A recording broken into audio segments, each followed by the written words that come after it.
Hay una escena que a muchísima gente le va a sonar de inmediato. De repente, sin previo aviso, millones de personas por todo el mundo, ¡pum!, se desvanecen. Ropa vacía que cae al suelo, coches sin conductor, aviones que caen del cielo. Es una imagen potentísima, casi de ciencia ficción, que hemos visto mil veces en libros, en películas. Se conoce como el arrebatamiento o el rapto. Pues hoy vamos a analizar esa idea a fondo. Tenemos delante un artículo muy completo que la desglosa y la misión es entender qué es exactamente esta creencia, de dónde sale y sobre todo por qué hay tantas, pero tantas versiones distintas que generan un debate tan intenso dentro del propio cristianismo. Y es que es fundamental empezar por ahí, porque aunque la idea tiene un impacto cultural que es enorme, el concepto del arrebatamiento, tal y como lo conocemos hoy, es una doctrina sorprendentemente reciente. Surge en el siglo XIX. Espera un momento. Del siglo XIX. Yo pensaba que era una idea bíblica de hace milenios. Pues no exactamente. La interpretación moderna, la popular, es de entonces. Y eso explica por qué no es, ni de lejos, una creencia aceptada por todos. Las grandes denominaciones históricas del cristianismo, católicos, ortodoxos, anglicanos, todas tienen una visión radicalmente diferente de cómo serán los eventos del fin de los tiempos. Así que lo primero es entender que hablamos de una teología muy específica. Vale, pues vamos a desgranar eso. Empecemos por lo más básico. Si tuvieras que definir el arrebatamiento en una frase, ¿cuál sería? Pues a ver, es una creencia escatológica, es decir, sobre el fin de los tiempos, que sostiene que, en un momento futuro, todos los creyentes cristianos que ya han muerto resucitarán, y junto a los cristianos que aún vivan, serán elevados físicamente en las nubes para encontrarse con el Señor en el aire. La imagen es muy visual, desde luego. Pero la palabra en sí, arrebatamiento, ¿de dónde sale? Porque yo no recuerdo haberla leído tal cual en la Biblia. Haces bien porque no suele aparecer. Y es que lo curioso, fíjate, es de dónde sale el propio término. El origen está en un pasaje de la primera epístola a los tesalonicenses. En el griego original del Nuevo Testamento, el verbo que se usa es harpazo. ¿Y qué significa harpazo? Significa arrebatar, agarrar súbitamente o tomar algo por la fuerza. Tiene una connotación de rapidez y energía, casi de violencia. No es un viaje tranquilo, ¿sabes? Es un secuestro, por así decirlo. Ostras, o sea que la palabra original ya tiene un punto de dramatismo considerable. Totalmente. Y a partir de ahí podemos seguirle la pista lingüística, que es muy interesante. Cuando la Biblia se traduce al latín, en la Vulgata, harpazo se convierte en el verbo rapiemur, que significa seremos arrebatados. Ah, De ahí viene la palabra del latín medieval raptura, que ya significa apoderamiento o secuestro. Y de ahí, claro, el término inglés rapture, que es el que se ha hecho famoso en todo el mundo. qué curioso. O sea que la palabra que usamos para definir todo el concepto es en sí misma el resultado de una cadena de traducciones e interpretaciones. No es una palabra que estuviera ahí desde el principio. Exactamente, el término condensa una doctrina entera. Y para ser más precisos, la doctrina de un evento secreto, que ocurre antes de un periodo de caos y sufrimiento global llamado la Gran Tribulación. Esa idea en concreto es la que se consolida a partir de la década de 1830. Si piensas en los casi 2000 años de historia del cristianismo, es una auténtica novedad teológica. Claro, eso conecta directamente con lo que decías al principio. Si es una idea tan reciente y tan específica, me imagino que la línea divisoria entre quienes la aceptan y quienes no debe de ser muy clara. Clarísima. El artículo lo detalla muy bien. Los principales defensores están mayoritariamente en el mundo evangélico, sobre todo el estadounidense. Ajá. Hablamos de grupos como bautistas fundamentalistas, las iglesias bíblicas, los hermanos de Plymouth, pentecostales, y muchísimas iglesias evangélicas que no tienen una denominación fija. En ese ecosistema, la doctrina del arrebatamiento pretribulacional es casi un pilar de su escatología. ¿Y en el otro lado quiénes están? Pues básicamente las denominaciones cristianas más grandes y antiguas del mundo.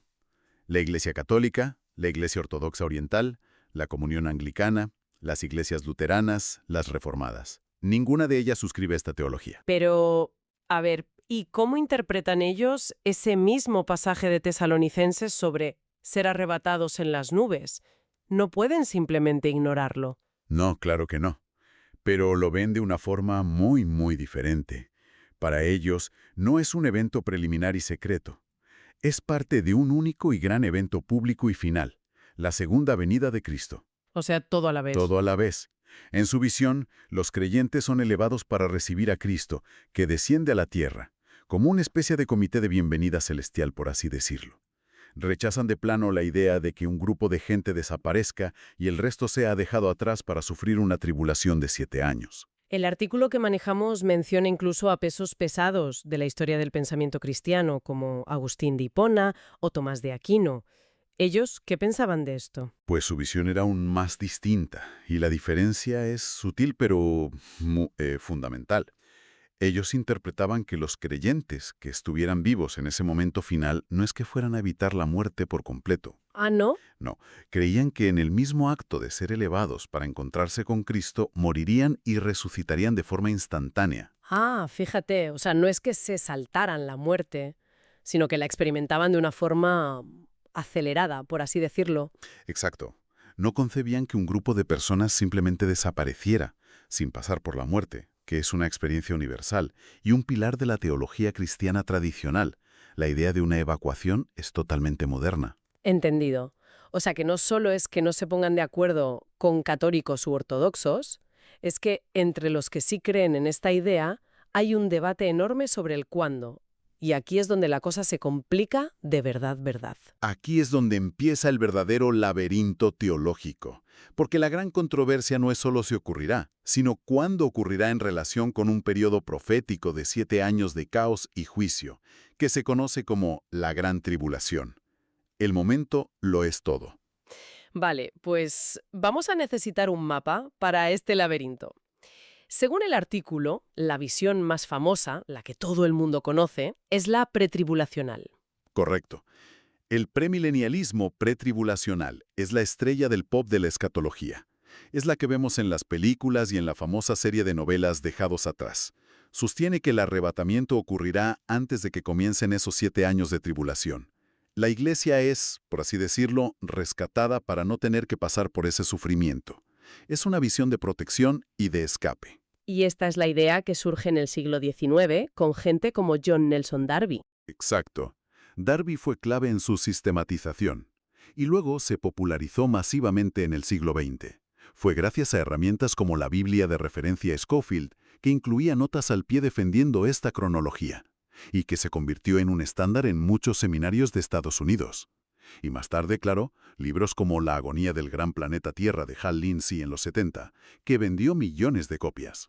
Entiendo, esa es la versión de Hollywood, la más dramática. Pero me imagino que no es tan sencillo. ¿Qué pasa con las interpretaciones donde la Iglesia no tiene una salida de emergencia tan conveniente? Hay quien defiende que tienen que pasar por ese mal trago. Por supuesto, esa es solo una de las 4 posturas principales. La siguiente es el premilenialismo mid-tribulacional. Como el nombre sugiere, sitúa el arrebatamiento justo a la mitad de ese periodo de 7 años. O sea, una especie de punto intermedio. Sufres un poco, pero te sacan antes, de lo peor. Justo. Los creyentes pasarían por los primeros 3 años y medio, que a menudo se asocian con la primera parte del libro del Apocalipsis, pero serían librados de la segunda mitad, que se interpreta como la más severa, la de la gran tribulación propiamente dicha, cuando se desata la ira de Dios. Vale, ¿antes o a la mitad? ¿Qué más hay? Pues luego hay una visión más reciente y matizada, que ha ganado bastante popularidad, el premilenialismo pre-ira, o pre-wrath en inglés. Esa suena más compleja. Lo es. Argumenta que el arrebatamiento ocurre en algún punto de la segunda mitad de la tribulación. Los cristianos sí que vivirían bajo el gobierno del anticristo y sufrirían su persecución, pero serían arrebatados justo antes de que se desate la ira final de Dios, lo que la Biblia llama el día del Señor. Hacen una distinción clave entre la persecución del hombre y la ira de Dios. Entiendo la distinción. Y me queda la última opción, que supongo que es que ocurra al final de todo. Exacto. Es el premilenialismo posttribulacional. Para quienes defienden esta postura, el arrebatamiento y la segunda venida son en esencia el mismo evento. O 2 actos de la misma escena, vamos. Ocurren después de que la Iglesia haya pasado por toda la gran tribulación. La idea es que los creyentes son arrebatados para encontrarse con Cristo en el aire e inmediatamente descender con Él a la tierra, para iniciar su reino. No hay un intervalo. Fíjate, eso lo cambia todo. En 3 de esas 4 versiones, la Iglesia sufre al menos una parte, si no toda, la tribulación. Es curioso cómo la versión más popular culturalmente, la del rescate previo, es en realidad la que teológicamente podría ser la excepción. Me pregunto por qué esa idea de escape ha sido la que ha triunfado de esa manera. Es una gran pregunta. Quizás por su atractivo narrativo, ¿no? Es más esperanzador pensar en un escape que en una resistencia. Pero las implicaciones teológicas son enormes. Como decías, el momento que se elija define el papel de la Iglesia en los eventos finales. Es una entidad que debe ser protegida de la tribulación como una novia a la que se saca del peligro. O es una comunidad llamada a resistir a través de la tribulación, mostrando su fe en medio del sufrimiento. Cambia por completo la forma de entender la persecución y el propósito del sufrimiento en la vida cristiana. Y para tener el mapa completo, el artículo también menciona otras escuelas de pensamiento que no encajan en este esquema de la tribulación de 7 años, ¿no? Como el amilenialismo. Sí, es importante mencionarlas para ver que todo este debate del cuándo ocurre dentro de una rama muy específica de la teología. El amilenialismo, que es la postura histórica de católicos, ortodoxos y muchos protestantes, cree que el milenio no es un reino literal futuro de 1000 años, sino una metáfora de la era actual de la Iglesia entre la primera y la segunda venida de Cristo. Ah, vale. Para ellos, el arrebatamiento y la segunda venida son lo mismo, y ocurren al final de la historia. No hay cronologías complejas ni nada de eso. Y luego está el postmilenialismo, una visión históricamente más optimista, que dice que Cristo regresará después de que el mundo haya sido progresivamente cristianizado. Hoy en día es una visión bastante minoritaria, la verdad. Entendido. Con cronologías tan detalladas, sobre todo en las visiones premilenialistas, y esa sensación de inminencia, supongo que la tentación de sacar la calculadora y ponerle fecha al evento era inevitable. Totalmente inevitable. Y el artículo documenta una lista larguísima y fascinante de predicciones fallidas. Es un fenómeno recurrente. ¿Cuáles son los casos más sonados? Pues uno de los primeros y más famosos fue William Miller, un predicador bautista que, tras estudiar minuciosamente la Biblia, calculó el regreso de Cristo para el 22 de octubre de 1844. Miles de personas vendieron sus propiedades y le esperaron en colinas y tejados. Cuando no pasó nada, el evento se conoció como el Gran Chasco. El nombre es bastante descriptivo, desde luego. Sí, y lo curioso es que su movimiento no desapareció, sino que se reconfiguró y dio origen a varias iglesias, como los adventistas del séptimo día. Más recientemente, en los años 80, un ingeniero de la NASA llamado Edgar C. Whisenant publicó un libro con un título que dejaba poco a la imaginación. A ver. 88 razones por las que el rapto será en 1988. Vendió 4,5 millones de copias. Fue un fenómeno mediático tremendo. 88 razones. Tuvo que trabajar bastante en ese libro. Y supongo que en 1989 publicó otro. Bueno, publicó secuelas, ¿sí? Y por supuesto, uno de los casos más mediáticos de este siglo fue el de Harold Camping, un locutor de radio californiano. Él usa un sistema de numerología bíblica para predecir el arrebatamiento para el 21 de mayo de 2011. Sus seguidores gastaron millones de dólares en vallas publicitarias por todo el mundo anunciándolo. Fue una campaña global. Recuerdo esas vallas, sí. Y claro, el 22 de mayo llegó y aquí seguíamos todos. ¿Qué dijo entonces? Dijo que había habido un error de cálculo, que el 21 de mayo había sido un juicio espiritual invisible y que el fin físico del mundo sería 5 meses después, en octubre. Cuando esa fecha también pasó, se retiró de la vida pública. Vamos, que la conclusión es obvia. No han acertado ni una. Ni una. Y esto siempre genera un debate dentro de esas mismas comunidades. Algunos abandonan la fe, otros simplemente reinterpretan los cálculos. Y muchos llegan a la conclusión de que aunque creen que el evento es inminente, es imposible saber el día ni la hora, como dicen los propios textos bíblicos que citan. Muy bien, si hacemos balance de todo lo que hemos desgranado, queda claro que el arrebatamiento es una interpretación muy específica de un pasaje bíblico, popularizada en los últimos 200 años, pero que no es una doctrina cristiana universal, ni mucho menos, y que la mayor batalla teológica entre quienes sí creen en él gira en torno a su cronología, si será antes, durante o después de un futuro periodo de tribulación. Lo fascinante aquí es precisamente ver cómo una idea teológica que nace en el siglo XIX, en un contexto muy particular y siendo inicialmente minoritaria, ha logrado un impacto cultural tan masivo. Ha dado forma a novelas que han vendido decenas de millones de copias, a sagas de películas y ha moldeado la cosmovisión política y social de millones de personas. especialmente en Estados Unidos. Es un caso de estudio increíble sobre cómo las ideas religiosas pueden trascender los seminarios y calar hasta los huesos de la cultura popular. Totalmente. Y todo este análisis me deja pensando en algo, una pregunta para que reflexionemos. El debate se centra en qué sucederá con los creyentes y cuándo.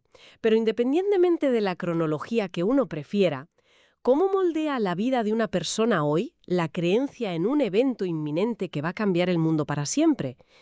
¿Qué efecto tiene en su forma de relacionarse con la sociedad, con la política o incluso con algo tan a largo plazo como el medio ambiente, si se piensa que el fin está literalmente a la vuelta de la esquina?